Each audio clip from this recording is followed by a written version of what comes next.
Usaping boxing pa rin po mga kapuso, kinilala sa 15th Gabriel Flash Elorde Banquet of Champions ang ilan sa mga natatanging boksingero at ipinakita rin doon ang ilan sa mga memorabilia ng naturang boxing champ.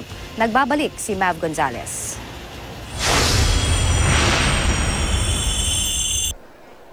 Pinarangalan ang mga bayani natin sa boxing ring sa 15th Gabriel Flash Elorde Banquet of Champions sa Maynila kagabi. Itinalaga sa Hall of Fame sina 5 Division World Champion Nonito the Filipino Flash Donaire at ang longest reigning Filipino World Champion na si Donnie Ahas Nietes. I'm very honored.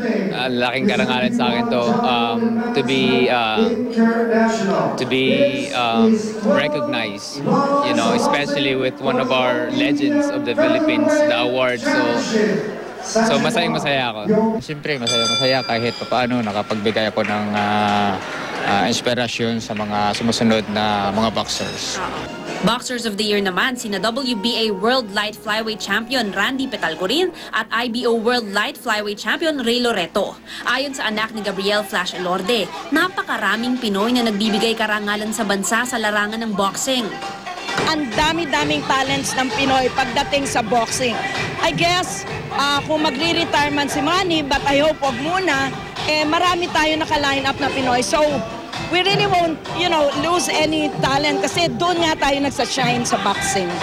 Lumaban din ang dalawang apo ni Flash Elorde. Nakuha ni Mig Elorde ang bakanteng WBO Asia Pacific Junior Featherweight Belt laban sa Thai boxer na si Tabthon Torbuamas. Dinipensahan naman ni Bay Elorde ang kanyang WBO Asia Pacific Super Featherweight Belt. Ilang beses niyang napabagsak ang Japanese contender na si Hiratsugo Yamamoto.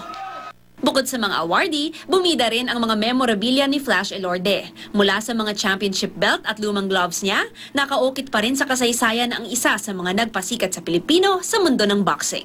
Mav Gonzalez, GMA News.